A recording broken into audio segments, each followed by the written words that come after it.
This is Notes on Quotes. I'm Stephen Harrison, and the premise of the show is that I'm simply interviewing really interesting people about a quotation of their choosing. People like my guest today, Ari Ezra Waldman. Ari is a professor of law at New York Law School, and he's currently the Microsoft Visiting Professor of Information Technology Policy at Princeton University. Ari received his undergraduate and law degrees from Harvard and his master's and Ph.D. in sociology from Columbia University. Now, clearly, Ari is very smart, very well credentialed, but one thing that stood out to me about Ari, and the reason I reached out to him, is because he writes so passionately about his subject matter. His subject matter is privacy, technology design, questions of online speech, and how the technology platforms are affecting marginalized communities. You can just tell from the podcast, and you can tell from his writing that he cares very deeply about these, and he not only does he have very well thought out positions, but he's very passionate about these topics. And as you know, I like to pick a quote from someone else about our guest. My quote for Ari comes from UC Boulder law professor Scott Skinner-Thompson, who was reviewing Ari's most recent book, Privacy as Trust. And Scott Skinner-Thompson said about Ari's book, he said it's, quote, a must-read for anyone interested in saving privacy in the digital age. And that's high praise from another law professor to Ari. And one thing I want you to listen to in this episode is how Ari picks a quote for a very different reason than virtually everyone else does on this series. And I think that's really interesting. Now, that probably sounds a little bit cryptic, but just listen for it. He's picking a quote for a different reason of virtually all the other guests. And before we get started, I want to say that you can listen to the archive of all the previous episodes and read the article versions of the episodes. You can do that at notesonquotes.com. You can also follow us on all the different social media platforms like Instagram at Notes on Quotes. You can follow me, Stephen Harrison, that's Stephen with a PH, on Twitter and all the other social media platforms. And you can read some of my other writing in Slate, The Atlantic, The New York Times, Washington Post, and other publications. And don't forget to subscribe to the show in Apple Podcasts, Stitcher, wherever you get your podcasts. And we're looking forward to this episode. So with that, I think let's get started. Ari Ezra Waldman, welcome to the show. Thanks for having me. It's a really great pleasure to be here. All right. Okay. So what quote are we chatting about today? So this is a quote, a very small quote from Oliver Wendell Holmes's dissent in a early 20th century case called Abrams v. United States. And I'll read the quote first, and then we can talk about Holmes and what it means and situate it in a greater context and show why it's accessible and important for people today. So the quote is, "The ultimate good desired is better reached by free trade in ideas, that the best test of truth is the power of the thought to get itself accepted in the competition of the market."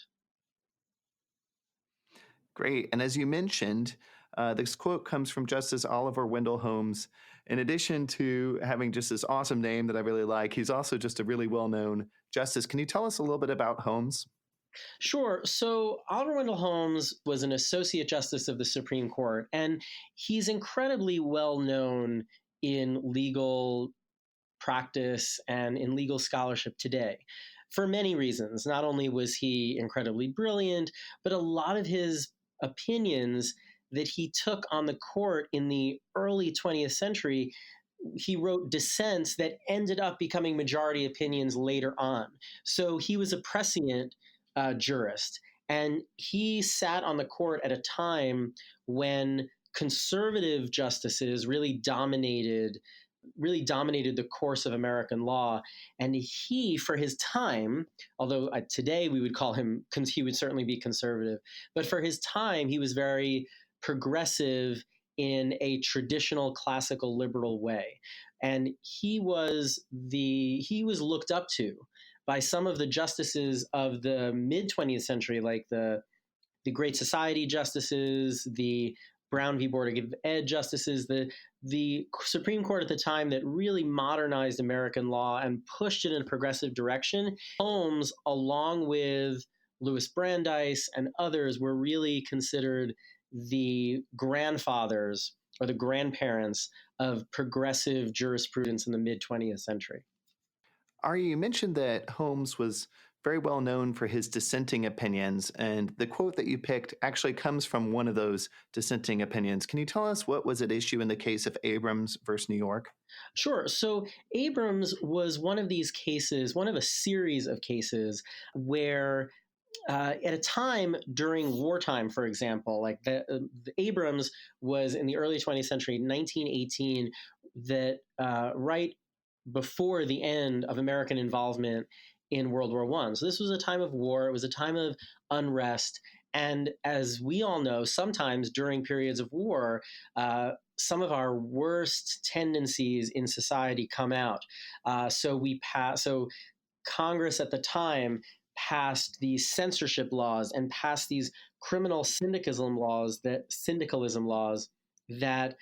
banned or criminalized dissent against the government, or criminalized being a member of the Socialist Party, or didn't allow groups of people that the establishment didn't like to come together and assemble.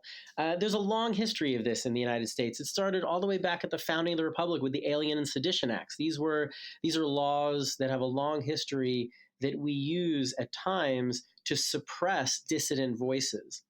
Abrams came out of these laws. It was a case where the state wanted to prosecute people for having dissident views, whether it was being a member of the Socialist Party or, quote unquote, advocating for the violent overthrow of the government, which was a claim that the state often threw against socialists at the time. So the majority upheld the conviction under some of these under these censorship laws, but Holmes had a different idea.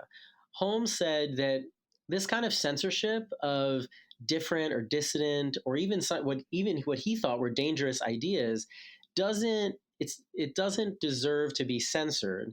The best way to handle bad speech, hate speech, things that we don't like, is to let them out there and to shout them down and to give them a chance to have their voice in the public square, and then argue against them so reasonable people can choose the best way forward. Hey, Ari, you mentioned that Abrams was a censorship case. What kind of censorship was being decided by Justice Holmes and his colleagues? Abrams was a political censorship case.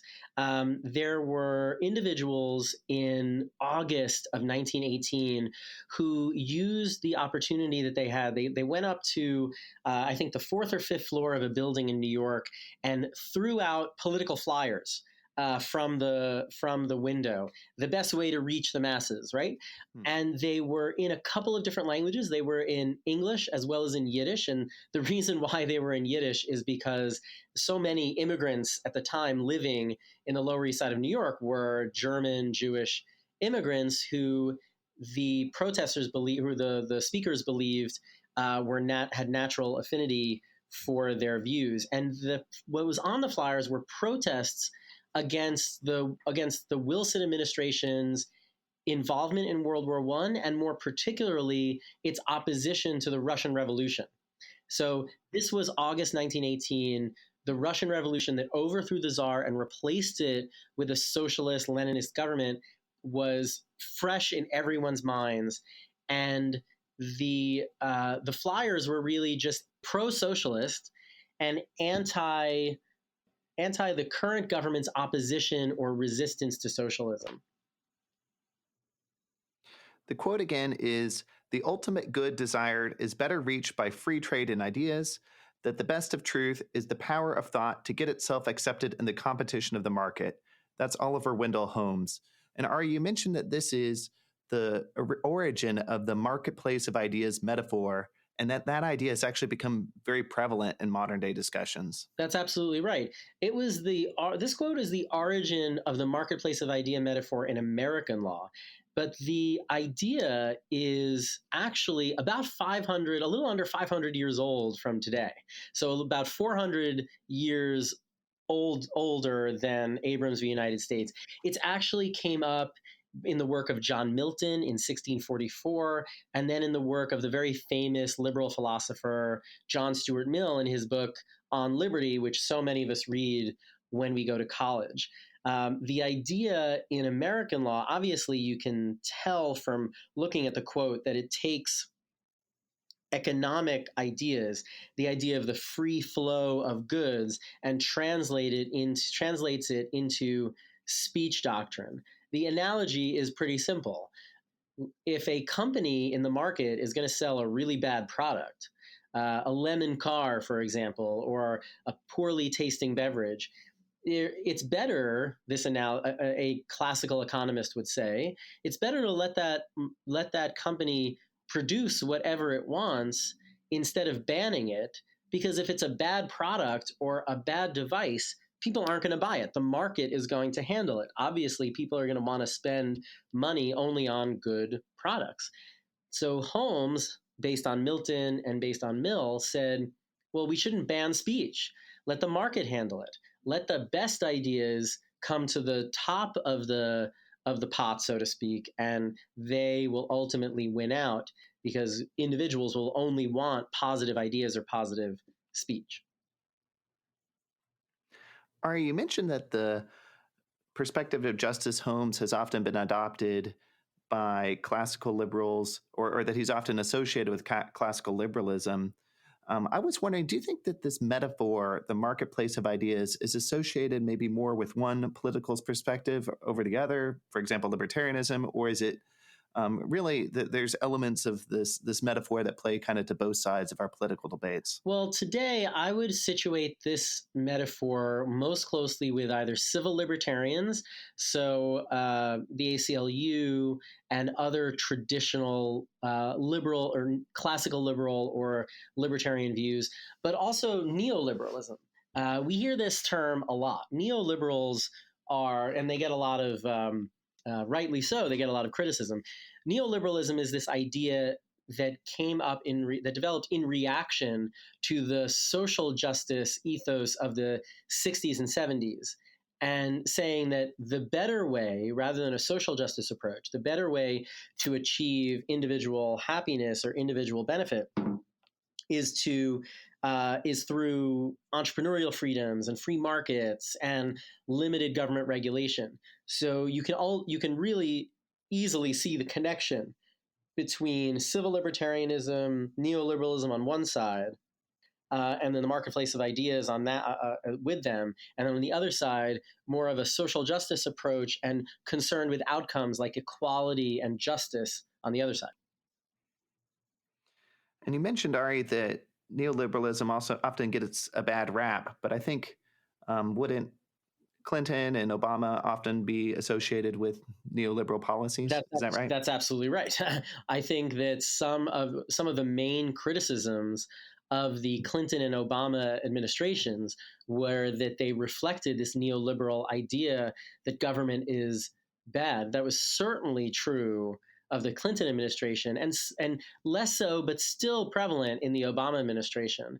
And I think the progressive side of this country is certainly moving away, or recognizing that there's an important role for government to play to advance justice, and that limited government and that limited government in all areas can actually be dangerous for marginalized populations.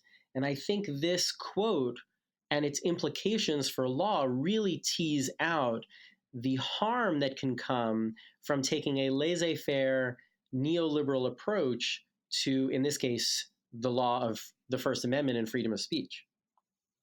Ari, we were talking a little before the show about how this quote connects to your LGBT or gay identity. And I'm wondering, do you think that there's certain areas, for example, social justice, LGBT rights, where maybe the marketplace of ideas metaphor is more or less appropriate? Actually, the marketplace of ideas does quite a bit of harm to marginalized populations, whether they be women, queer people, persons of color, and so forth. Because what happens in a world where governments feel ill-equipped to make even reasonable or limited regulations of an otherwise Wild West speech platform is that marginalized populations get silenced. think of it a market. If lots of people at a market in Union Square are trying to sell their goods, sometimes rather than the person with the best quality products, more often than not, the person with the loudest megaphone, the brightest color sign, the slickest marketing campaign, the sexiest dancers are going to get the customers. And without any regulation, the most powerful seller is going to get the most customers. Similarly, without any regulation, the person with the biggest megaphone, the person with the largest posse behind him are going to be able to make their voices heard more and louder. And ultimately, they're going to silence marginalized populations. And that's what we see. Take, for example, Twitter. Twitter, although it's tried to do some work in limiting the harms that happen from hate speech on its platform, it's a great example, great/terrible example of how a megaphone of hateful people with a lot of people behind them and the majority of people behind them can hound and silence marginalized populations. Over the last several years, notable women have left Twitter because it's a cesspool of harassment. Queer people, transgender people have been on the receiving end of long-term harassment and stalking because of so few limitations on what people can say. That Twitter tried to create a full marketplace of ideas, but instead it created a cesspool of hate and harassment because for so many years it refused to put any reasonable limitations on what people can say and do to one another. Ari, you're an expert in this idea of the intersection between technology and law. And so I was curious, do you think that there's a difference between this unregulated hate speech on Twitter that actually ends up silencing minority voices and the decision that Holmes was looking at in Abrams, which involved the political flyers in both Yiddish and English? So there are lots of differences here. And I think contrasting the situations can tell us a little bit more about how inadequate the marketplace of ideas metaphor is for free speech law today. Abrams is a perfect example of what happened in Abrams is a perfect example of what people today look to and say, well, we shouldn't ban certain speech, we shouldn't censor, because censorship has always historically, or almost always historically, harmed dissident voices. And that's what happened in Abrams, right? The government decided that speech that was pro-socialist or speech that would interfere with the government's ability to prosecute World War I was going to be banned and it was going to be criminalized. And those are dissident voices. So the law was used to push down and silence dissident views. The difference in what's happening today is the technology and the ability of conservative and majority voices to actually manipulate a marketplace of ideas for their own benefit. So whereas in Abrams, we had a situation where the government, backed by mostly conservative, white, male representatives, were using a law to push down and subjugate marginalized or dissident voices. Here in Twitter, you have an unregulated marketplace of ideas where the majority, where people of privilege got together to, instead of through a rule subjugating minority voices, they ended up hounding minority voices into silence through harassment, through stalking, through the use of, through doxing, through revenge porn, through all sorts of online harassment. So you can see how today, given the kinds of technologies we use to communicate with one another that allow for nearly instantaneous, incredibly easy, fast, cheap, and pseudonymous or anonymous speech among people, the marketplace of ideas is then littered with tons of different voices. Some of them are the voices we want to hear, the voices we want to argue with. More often than not, the voices that we're going to get in a Wild West environment are the loudest voices, the most hateful voices, the hardest voices it is to respond to. So in that context, the marketplace of ideas then becomes ineffectual, especially if you're concerned about elevating dissident voices as Holmes was in his dissent in Abrams. All right, what I'm hearing you say is that sort of in Abrams, the issue was that the government kind of had the force of law to censor speech. And maybe the situation now in this unregulated marketplace of ideas is that the louder or the more angry voices have the ability to sort of manipulate that market to their advantage. Is it something like that? That's exactly right. Another good example to show you how much that's true is the problem of fake news. So governments and civil libertarians and neoliberals will say that we shouldn't do anything to regulate fake news on platforms and so forth, because we're going to end up restricting legitimate news and other free speech rights. But as we know, and they say better it should be that fake news fight it out with real news in the marketplace of ideas, and people are going to realize, people are going to be able to choose what's best for them to listen to. But social scientists have proven over and over again that in that environment, fake sensationalized news is always going to win out. We are lots of cognitive psychology and social psychology research shows that we are more inclined to believe things that whether they're true or not, that conform to our original biases. That's the confirmation bias. They also have proven that regardless of whether someone puts up a correction or someone puts a sign, a little note or a pop-up next to a piece of fake news that says this source cannot be verified, people are still going to believe the first thing that they see. And on social networks like Facebook and Twitter, the first thing that they see are those sensationalized hot button things that get passed around a network faster and first.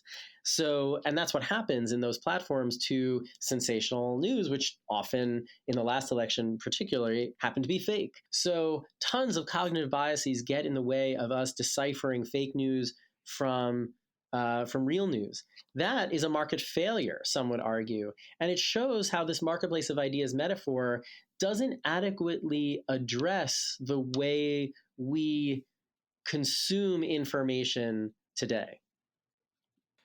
Yeah, that's a really good point. I think this idea that fake news is likely to win out. One other thing that I've noticed is that often the extremist or far right figures, on the occasion when they are booted from Twitter for saying something particularly hateful, just for example, they often claim that they're the victim, right, and they kind of are able, at least with their supporters, to promote this case that they've been victimized. Have you noticed that as well? That's exactly right. I think what happens there is it's almost like the boy who cried wolf, but it's worse because when they use terms like "we are being bullied" on Twitter, or there's anti-conservative bias and that liberals are bullying us, they make a mockery of the real harms that are happening to marginalized populations, whether it's persons of color, queer youth, and so forth, who are really being bullied and bullying so much that they commit suicide because of online harassment.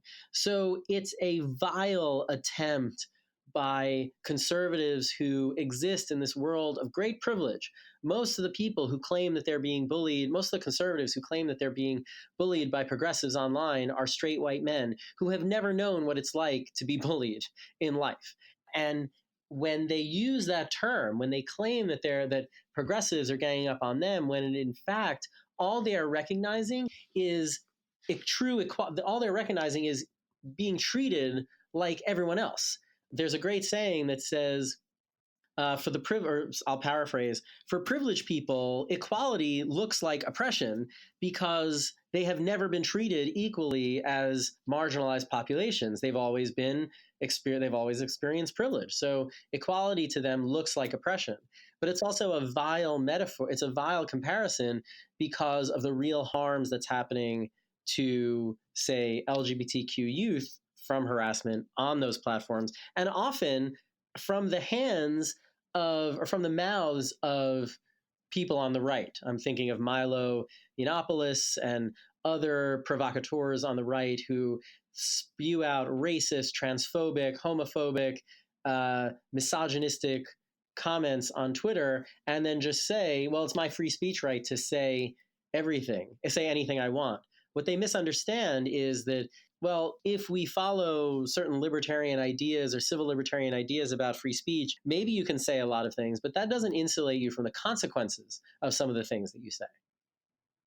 I like to shift a little bit from this discussion of hate speech to the issues of data privacy. Ari, you're kind of well known for being a data privacy legal expert. And you had mentioned before that in some ways this marketplace of ideas metaphor is somewhat inadequate. Do you think that it's an adequate or inadequate metaphor in the context of data privacy? Well, I appreciate you suggesting that I'm an expert in data privacy. Certainly, so my work certainly is based on a lot of the groundbreaking work of others. But a lot of people, a lot of us feel that the market is an inadequate place to address our need and our need to protect our privacy. And I'll give you an example in the privacy space. So in the United States, we tend to have a market-based approach to consumer privacy. We even call privacy for individuals here consumer privacy, as opposed to fundamental right to personal privacy as they do in Europe. But that discourse aside, the dominant means of regulating our privacy or regulating our data in the United States is what we call notice and consent. Now, this is a market-based solution if there ever was one. The idea behind notice and consent, everyone is familiar with it. The idea is that companies have to provide us with information about what they do with our data. That's the notice part. And then they have to give us an opportunity to consent to it. And if we don't consent, use in other platforms. That's the consent part.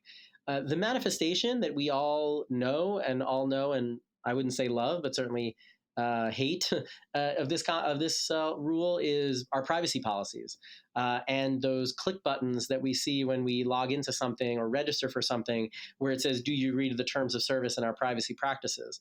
And of course, so many people don't read them, and yet those buttons are legally binding and are often used by companies in court to say that we don't have any privacy on any information that we share because we consented to give it all away when we signed up.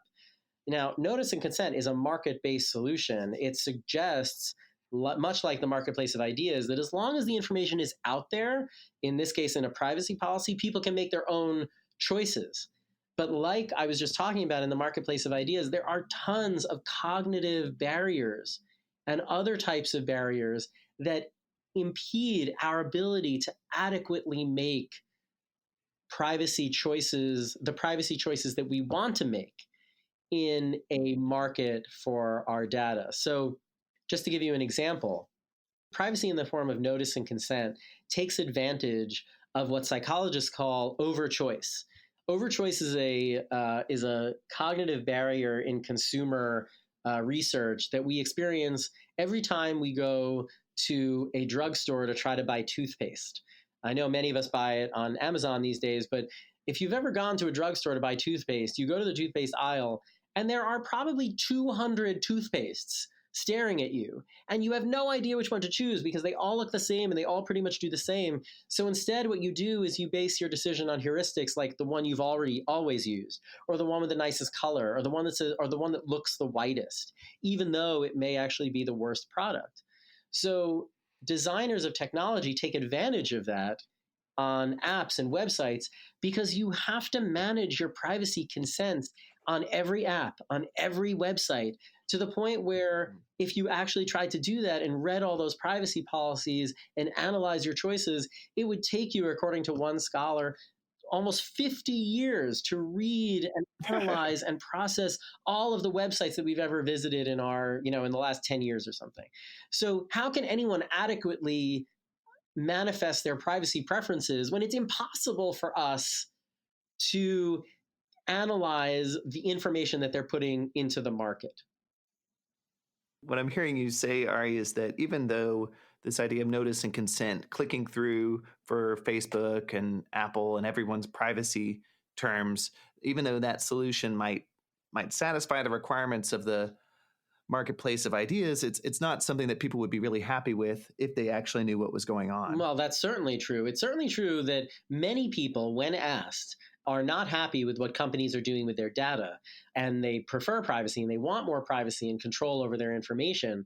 But as you noted, people click on these buttons all the time.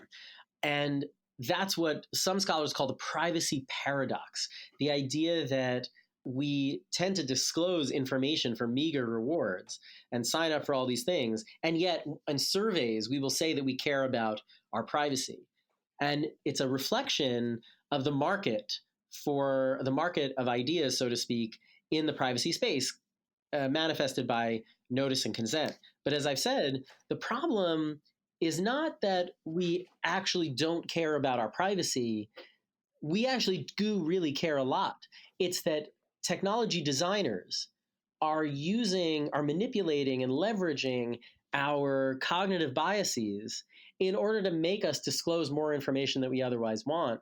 And it's actually worse than just the problem of overchoice and what psychologists call hyperbolic discounting, which is this idea that we inadequately balance the potential or hypothetical future risks against current rewards, which is why we take, a $2 Starbucks gift card now instead of caring about our privacy in the future.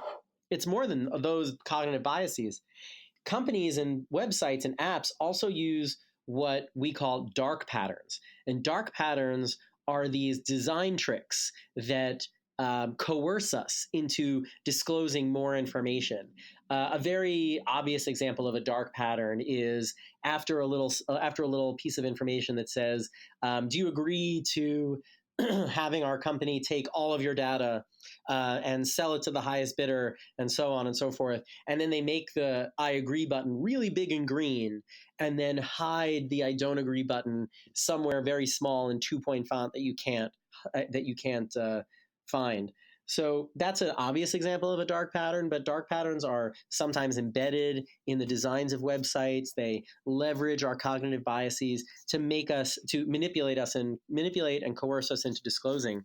So what these companies are doing, in fact, are betting on the fact that the law treats privacy through a market. And that means companies can do whatever they want as long as there is that button that we push that says, "I agree," or "I opt out," or "I don't," or "I opt in," or whatever. As long as we agree, then they can do whatever they want to us because we don't read it and we cognitively can't understand those privacy policies. Ari, I could see how this idea of a dark pattern or a company giving away a Starbucks gift card for a consumer who gives up their privacy rights might work if you assume this metaphor of the marketplace of ideas. But what I'm hearing you say is that maybe the marketplace of ideas isn't always the best metaphor. Is there another metaphor or another framework that you think would be better, maybe specifically in the context of privacy? I think a better way of explaining what happens in the privacy context than a market of notice and consent is straight up manipulation and coercion. It's predatory. They're predatory business practices that manipulate individuals into subjecting themselves to hegemonic power. I mean, that's really what's going on here. And I know that sounds a little Marxist. Marx was the one who talked about hegemonic power of capitalist industry. But here he's actually really right. What happens is that those who control capital, those who control technology companies, leverage the power that they have, and the power they have is over design, what the websites look like, what apps look like, what options we're given. They control that. Designers control that. We have no way of interceding in that. They use the power that they have to manipulate us into doing what they want. That's hegemonic power, even when we don't want to. So here we're not talking about a market. And if people want to see this in terms of market capitalism, it's a form of surveillance capitalism, to use Shoshana Zuboff's phrase. It's a form of surveillance capitalism that is actually a form of manipulation and predation against individuals and consumers. And there's really no way, I can't see any other way of looking at it. And even people who want to continue in this world, who want to continue in the realm that we're in, whether it's Silicon Valley technological solutionists or it's neoliberals or market capitalists, people want to continue along this road. The only response they have is, well, marketers have been doing that all the time. People have been marketing and trying to manipulate our desires for a really long time. That's not a persuasive response to me. That we have, over the course of history, very much regulated when market manipulation on the part of producers went too far. And we also have to take robust steps to regulate the kind of predatory behavior that many technology companies are engaging in coercing us to share information. I think a few technology companies recently have been going to Capitol Hill, and I have heard some of them make the argument that they actually would like to continue to remain a market, but they would actually like there to be some regulation, at least as far as national data privacy laws. Do you think that's a sincere ask on behalf of these technology companies? Well, I think it is a sincere ask if they have to live in a world with some type of regulation, because they're only coming to supporting some form of federal privacy regulation in a world where states are now starting to aggressively regulate them. So before California, for example, passed the California Consumer Privacy Act, which is set to take effect on January 1st, 2020, you never heard a peep out of most technology companies, except for Microsoft at times, that they supported a federal privacy law. But as soon as the CCPA was voted on by the legislature in California and signed by the governor, all of a sudden, Salesforce, Google, Facebook, all of these companies that have been taking advantage of easy access to our data for so many years have said, we want a federal privacy law. The reason why they do that, or the reason why they are doing that, is because they did not have the opportunity to water down the CCPA that much. It was passed very quickly. Democrats and progressives have total control over the legislature and the governor's office in California. And what technology companies are hoping for is that they can access their allies. There are far more conservatives in office in the federal level, access their allies and water down any federal privacy bill that they want to preempt the state privacy laws like in California and elsewhere. So if you see what's going on in Congress around data privacy legislation, every conservative will say that a prerequisite of them supporting federal privacy laws is that it preempts state laws. And that is the reason why they're saying that, even though conservatives traditionally like state power, is because industry has pushed for it, because they want a watered down privacy law at the federal level. We're seeing this in other contexts too, right? With, for example, the emissions law in California, there's the issue of whether that can be preempted or canceled at the federal level. Is that right? That's exactly right. The debate over a federal privacy law, as well as the current administration's bastardization of antitrust law to push back against California's agreement with automakers, is a perfect example of the hypocrisy of the conservative movement.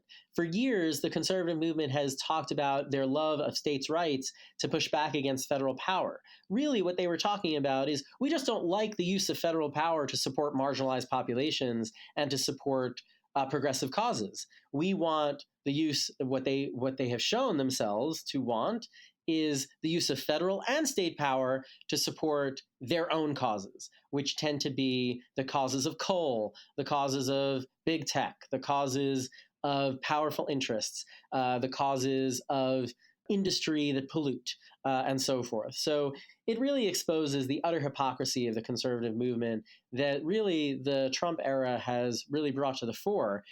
Before Trump, the Republicans were the same. They just kept their hypocrisy a little bit more hidden. Hey, Ari, you mentioned before the show that there's this connection between gay rights in your mind and this quote about the competition or the marketplace of ideas.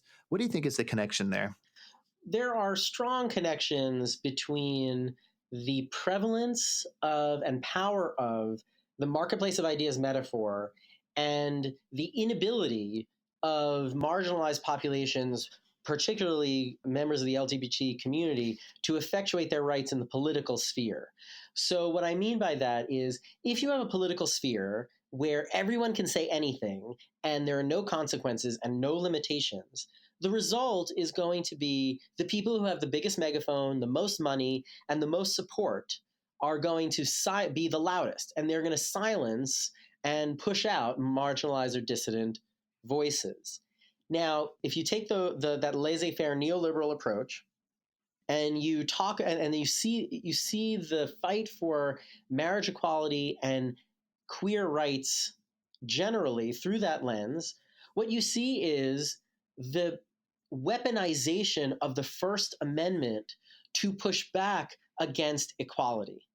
And here are examples of what I mean. The weaponization of the First Amendment is this phrase that was coined by Justice Elena Kagan and several scholars elsewhere, that comes up in cases like when organizations or individuals want the ability to refuse or decline to bake cakes or make flower bouquets or even grant marriage licenses in clerks' offices because they don't agree with gay marriage, right? So you've seen these cases in Washington, Colorado, and elsewhere of bakers and florists trying to push back against laws which we call public accommodations laws that require companies that open their businesses to everyone to treat everyone equally.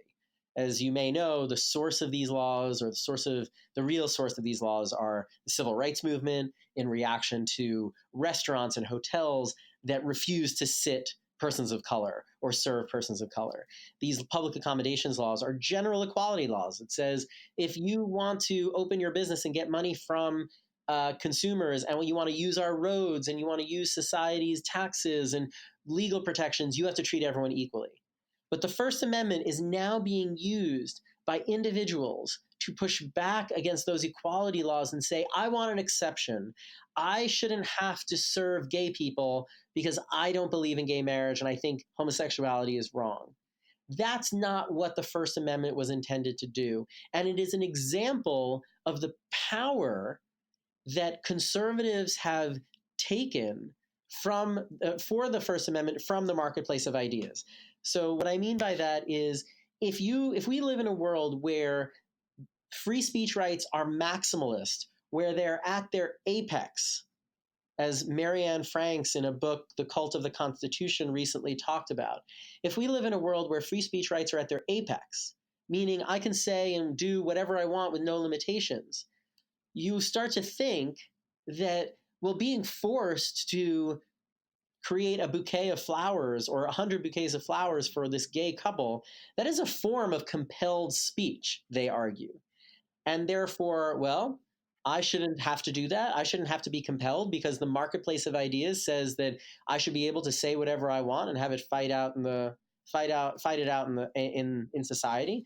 So I'm going to try to sue to declare these public accommodations laws or these equality laws unconstitutional because they violate my First Amendment rights. These are intimately intertwined. The laissez-faire approach of the marketplace of ideas empowers conservatives to use the First Amendment as a weapon against equality. And that's exactly why the marketplace of ideas is a dangerous weapon to be used against the LGBT community. And that's really strange, and it's hard for people to understand because the LGBT rights movement and the federal courts started with the First Amendment. The first time a queer rights case ever came to the Supreme Court was this case called One Inc.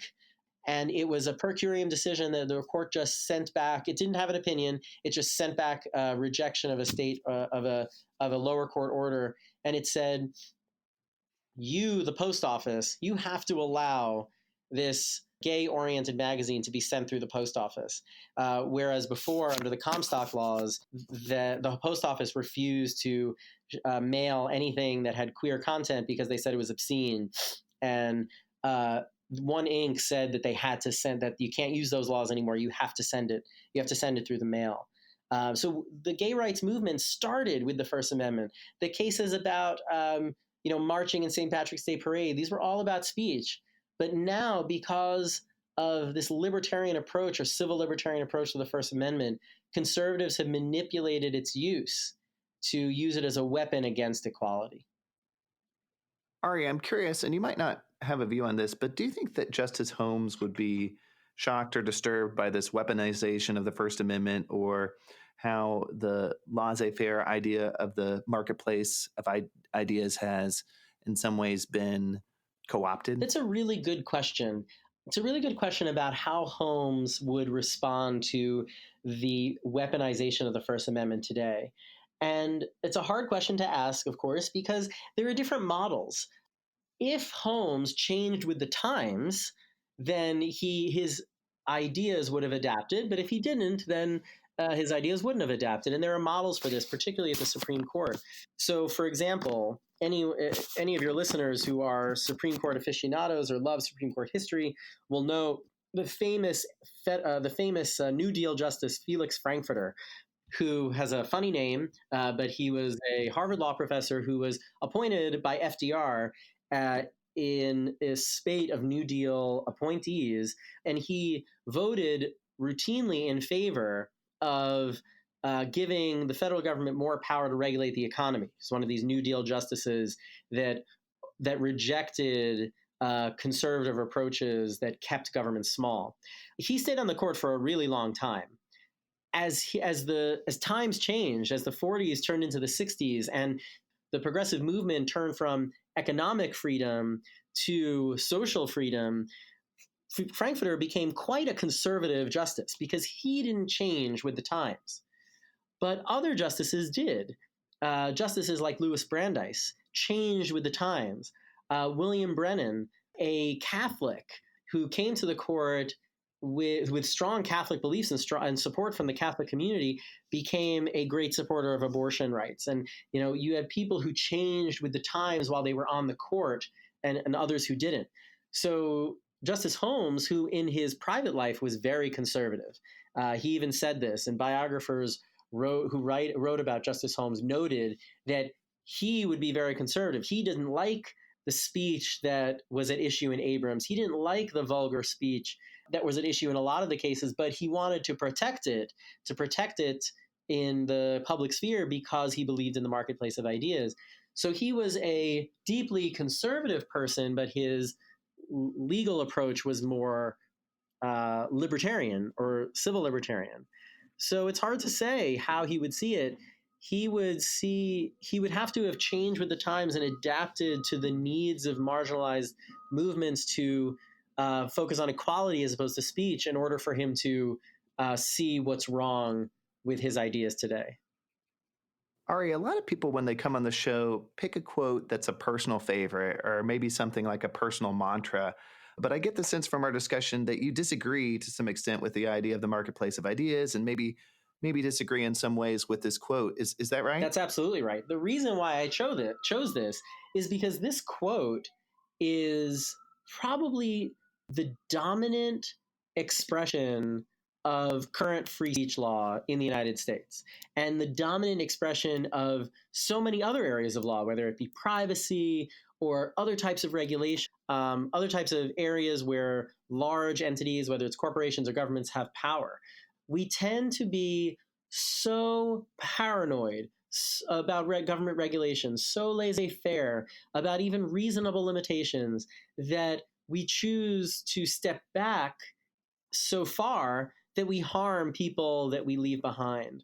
I mentioned Marianne Franks, a professor at the University of Miami who wrote The Cult of the Constitution. Marianne talks about the marketplace of ideas in the context of the First Amendment and laissez-faire approaches in the context of the Second Amendment as well. I've written a lot, as well as a law professor at Boston University, Danielle Citron, who's written a lot about the harms associated with harassment online. All of these things, as well as our inability to protect our privacy. Julie Cohen, who wrote a book called Between Truth and Power, which is coming out on October 1st, published by Oxford University Press. She talks about this idea, this neoliberal tendency to step back from even reasonable limitations. All of these great scholars see how harmful the marketplace of ideas and neoliberal approaches, laissez-faire approaches have been to marginalized populations.